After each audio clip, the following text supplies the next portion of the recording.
Focus. Focus. Why are you focusing on the books? Focus on me.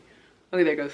Out of all the beginner books out there, are these books must-haves? That is the question that I'm going to be answering for you today. 안녕하세, 안녕하세요, hey you. It's Natalia and welcome back to the channel that does its best to encourage you to believe in your ability to learn Korean. So today I want to give you a short review of Talk to Me in Korean's The Korean Verbs Guide, or 한국어 학습자가 반드시 알아야 할 동사 가이드. So I think we all know how popular Talk to Me in Korean is with self-studiers, and you guys ask me about my opinions on their books and resources all the time. So here I am to share some thoughts. Spill the tea. Just kidding, there's not really tea to spill. I don't even drink tea. Okay, that wasn't related.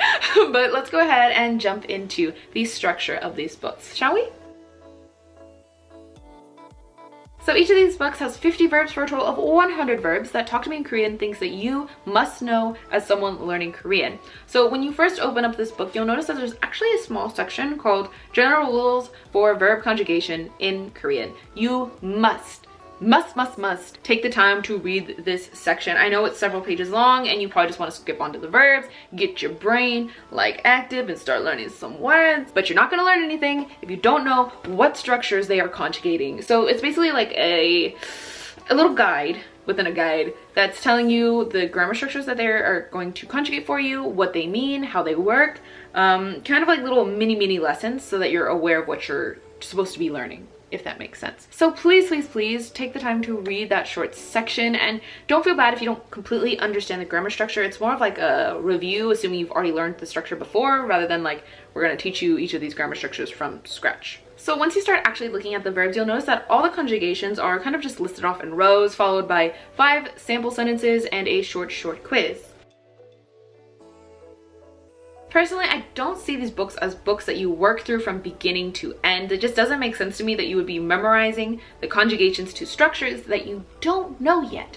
For example, some of the conjugations in here are for structures that are topic 3 level, so I don't know why you'd be trying to memorize those when you can't even conjugate something into the past tense or the future tense yet. So yeah, I think more than a textbook, it's a good reference for beginners when they get stuck with conjugations.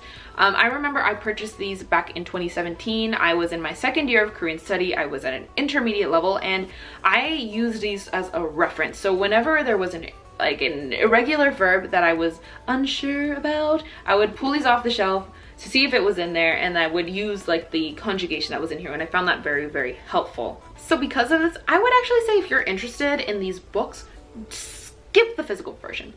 These, like, don't pay the $24, $28 that you have to pay for these and then shipping costs. Like, literally go ahead and get the ebook version either on Google Play or Amazon Kindle. It's so much cheaper.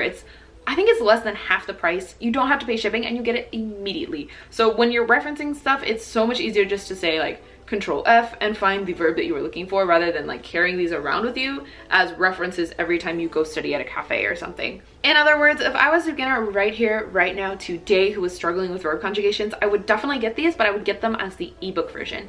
If I was an intermediate learner, I would actually just skip these because even though I did get some use out of them as an intermediate learner, I only used them maybe 4 or 5 times, which is why they look so brand new, even though I've had them for years and years now. If you're interested in learning more about this book, I will link it for you in the description box. And if you're ready to start learning Korean, I have a whole video right here about my top 5 tips for learning Korean as a beginner for you to go ahead and check out. Anyway, I will see you guys in the next video. So 다음에 봐요, guys. Bye!